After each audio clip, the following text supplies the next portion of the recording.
નમસ્કાર દોસ્તો, ફરી એકવાર સ્વાગત છે આપનું ગુજરાત અપડેટ ચેનલની અંદર।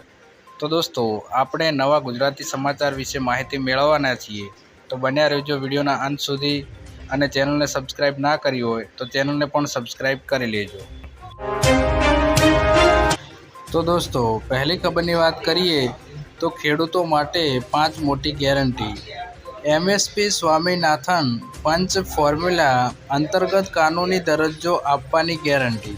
ખેડૂતોના દેવા માફ કરવા અને દેવા માફીની રકમ નક્કી કરવા માટે એક સ્થાયી કૃષિ દેવા માફી આયોગ બનાવવાની ગેરંટી।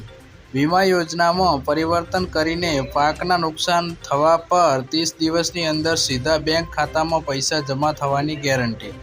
ખેડૂતોના હિતને આગળ રાખીને એક નવી આયાત નિર્યાત નીતિ બનાવવાની ગેરંટી। કૃષિ સામગ્રીઓથી જીએસટી હટાવીને ખેડૂતોને જીએસટી મુક્ત બનાવવાની ગેરંટી। તો દોસ્તો, આગળની ખબરની વાત કરીએ તો પાક ધિરાણ લોન માફ। ગુજરાતના દરેક ખેડૂત માટે પાક ધિરાણ લોનને લઈને આવ્યા મહત્વના સમાચાર। ખેડૂતોએ લીધેલી લોનની નવા જૂની કરવા ખેડૂતો પાસેથી કેશ પેમેન્ટ માંગવાની બદલે ડાયરેક્ટ બેંકમાંથી ઓટો રિવ્યૂ કરી આપવામાં આવે તેવી માંગ ખેડૂતો દ્વારા કરવામાં આવી છે।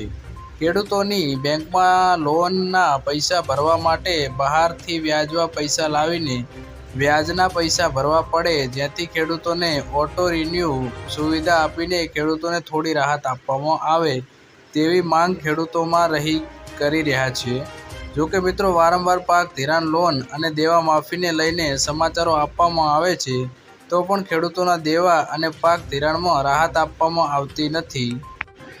હવે મિત્રો, 2024ની વિધાનસભાની ચૂંટણી પણ આવી રહી છે અને મિત્રો 2024ની વિધાનસભાની ચૂંટણી પહેલાં ખેડૂતોના દેવા માફ કરવામાં આવે અને મિત્રો જે ખેડૂતોએ પાક ધિરાણ પર લોન લીધી છે તેમને મિત્રો રાહત આપવામાં આવે તેવી માંગણી ખેડૂતો દ્વારા કરવામાં આવી છે।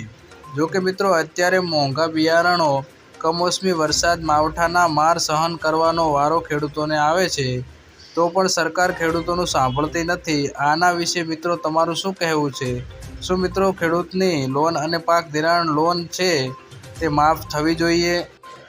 તે કોમેન્ટ બોક્સમાં કોમેન્ટ કરીને જરૂરથી જણાવજો મિત્રો। તો દોસ્તો, આગળની ખબરની વાત કરીએ તો ખેડૂતોના ખાતામાં આવશે રૂપિયા। કેન્દ્ર સરકાર ખેડૂત કારીગરો અને શ્રમિકોને પ્રોત્સાહન આપવા માટે તૈયાર છે। પીએમ વિશ્વકર્મા યોજનાની શરૂઆત 17 સપ્ટેમ્બર 2023થી કરવામાં આવી છે।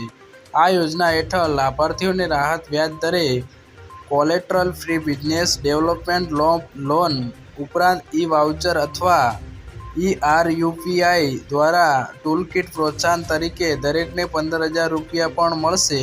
આ યોજના બિઝનેસ શરૂ કરવા અને વધારવા પ્રથમ તબક્કામાં 1 લાખથી લોન મળે છે, જ્યારે બીજા તબક્કા દરમિયાન આ યોજના કામદારોને 2 લાખ રૂપિયા સુધીની રાહત લોન પૂરી પાડે છે। આના પર વ્યાજ દર મહત્તમ 5% રહેશે। તો દોસ્તો, આગળની ખબરની વાત કરીએ તો મોદી સરકાર લાવી રહી છે નવા નિયમો। કેવાયસી આપણા દૈનિક જીવનનો એક ભાગ છે। બેંક ખાતું, જીવન વીમા સહિતના રોકાણને લગતા દરેક કામમાં કેવાયસી ફરજિયાત છે। વારંવાર થતી કેવાયસીની પ્રક્રિયા લોકો માટે મુશ્કેલીનું કારણ બને છે, જેના નિવારણ માટે મોદી સરકાર યુનિફોર્મ કેવાયસી નિયમ લાગુ કરી શકે છે, જે અંતર્ગત બેંક, વીમા સહિતના નાણાકીય કામ કરવા માટે એક જ કેવાયસી કરવાનું રહેશે। એફએસડીસી એ નાણાકીય ક્ષેત્રમાં એક સમાન કેવાયસી લાગુ કરવા સરકારને પ્રસ્તાવ મૂક્યો છે।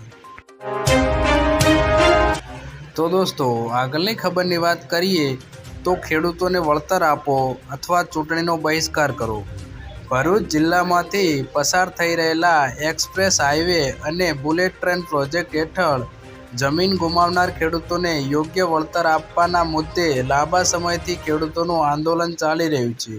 લોકસભા ચૂંટણીના પડઘમ વાગી રહ્યા છે, ત્યારે ચૂંટણી પહેલા નેતાઓ અને સરકાર પર દબાણ લાવવા ફરી એકવાર 300થી વધુ ખેડૂત ભાઈ બહેનોએ આજે જિલ્લા કલેક્ટર કચેરી ખાતે ધામા નાખી ઉગ્ર વિરોધ પ્રદર્શન કર્યું હતું। ખેડૂતોએ જિલ્લા કલેક્ટરને આવેદનપત્ર પાઠવી યોગ્ય વળતર ચૂકવવાની રજૂઆત દોહરાવી હતી। તો દોસ્તો, આગળની ખબરની વાત કરીએ તો આજના સૌથી મોટા ખેડૂત સમાચાર। આજે રાજકોટ માર્કેટ યાર્ડમાં ટુકડા ઘઉંની 11,500 ક્વિન્ટલ આવક થઈ હતી। ટુકડા ઘઉંનો 1 મણનો ભાવ ખેડૂતોને 495 થી 644 રૂપિયા મળ્યો હતો। યાર્ડમાં ટુકડા ઘઉંના ખેડૂતોને સારા ભાવ મળ્યા હતા। ટુકડા ઘઉંની સાથે સાથે લોકવન ઘઉંની પણ આવક થઈ છે। લોકવન ઘઉંની 4200 ક્વિન્ટલ આવક થઈ છે। લોકવન ઘઉંનો 1 મણનો ભાવ 478 થી 541 મળ્યો હતો। યાર્ડમાં કપાસની 4000 ક્વિન્ટલ આવક થઈ હતી, જેમાં 1 મણ કપાસનો ખેડૂતોને 1450 થી 1620 રૂપિયા સુધીનો ભાવ મળ્યો હતો। ખેડૂતોને કપાસના સારા ભાવ મળતા ખેડૂતોના ચહેરા પર ખુશી જોવા મળી હતી। તો દોસ્તો, આજના વિડીયોમાં આટલું જ। જો વિડીયો પસંદ આવ્યો હોય તો વિડીયોને લાઈક કરજો અને આવા ગુજરાતી ખેડૂત સમાચાર માટે આપણી ચેનલને સબસ્ક્રાઈબ કરી લેજો।